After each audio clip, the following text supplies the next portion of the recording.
Koff, and this is going to be one of the speech to convince, and this is my audience over here at the Toastmasters meeting. They were so kind to help me out with it. Thank you so much, everybody, ahead of time.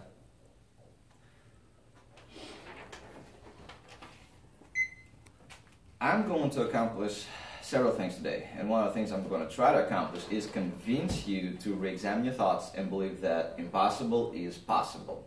I'm going to tie it up with first things first theme by showing you that your words, the thoughts that you think, create reality around you. One of the places I recently went to reminded me about that. The Federal Bank. Everybody probably knows what this is. This is shredded money. Money. We all believe in them. And by the way, I'm going to try to be myself as much as possible. That way I won't freeze. Money, we all use it. What is money? It's idea that everybody agrees on. It's on paper, everybody knows it. But at one point in time, we decided to agree on it and use it. Paper is the same that you printed on. Watermarks, $1 bill, $100 bill. Pretty much use about the same amount of ink. I know maybe a little bit different, but pretty close to it. But if somebody would give you a $1 bill versus a $100 bill, you would definitely know the difference.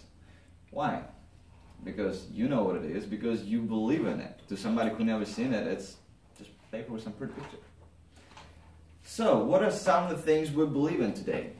We believe in light bulbs, we believe in electricity, atomic energy. But at one point in time, this guy over here had to believe that it was possible. Had to believe in electricity, had to believe in light bulb, Benjamin Franklin, which is, by the way, in our $100 bills today. And he is one of the guys I like a lot, the father of our Constitution. Somebody had to believe that the car was possible. Nikola Tesla used to visualize for hours and go, so to say, in his world of thought. Maybe another world, who knows.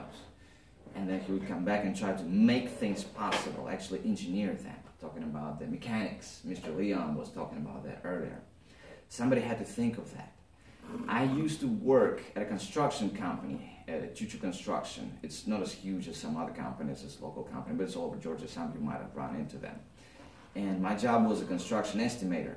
And I had to look at the project that somebody had put together and estimate how much lumber would it take, doors, windows, everything that's in it.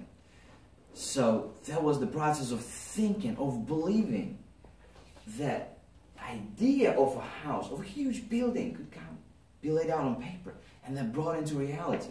But before it could happen, it was just on paper. It was right there, right then. So now think about it. What do you believe today that is important to you? What have you wanted to accomplish? Where have you wanted to go? What are the things that you have thought of as a child, but then kind of put it behind because you thought, too many things in life to do, or whatever else might have gotten in the way? I challenge you to reevaluate that, to believe that some of those things that might have over time became to you impossible, maybe because you didn't even think of what reason might have been, that it is possible. And you believe that it is possible. You believe in that. You believe in money. It's just paper. Look, it's shredded. It's worth nothing. But when you put it together, all of us believe. All 7.5 billion of the population on the planet uses money. Well, maybe some tribes use something different, natural exchange. But you know what I meant by that. And I'm going to tell you a little story, a personal story, that made something possible. Maybe it was just a coincidence, but I believe there are so few of those. You know, I believe in certain things that happen for reasons. I was in something called DECA, Distributive Education of Cooperative America, led by our teacher in school that was teaching business classes. And talking about choice, what's more important? I had to make a choice. I went to state for FBLA and DECA on the same day. It was hard, but I had to make my plane accomplish their mission. I went to both of them instead of going to just one or another on the bus. I told my dad, Dad, I was going early, but if you could, please let me drive your car. To where? I have these competitions over there. And so I told him, I explained to him the situation. I went to both FBLA, I did all right. On deck, I qualified to go to nationals. My presentation was something that you carry in your pocket, almost everybody, smartphone. At the time, the best phone we had was a flip phone. It was around the year 2003. And I believe that believing in something, it already exists. Open a door for it in your world.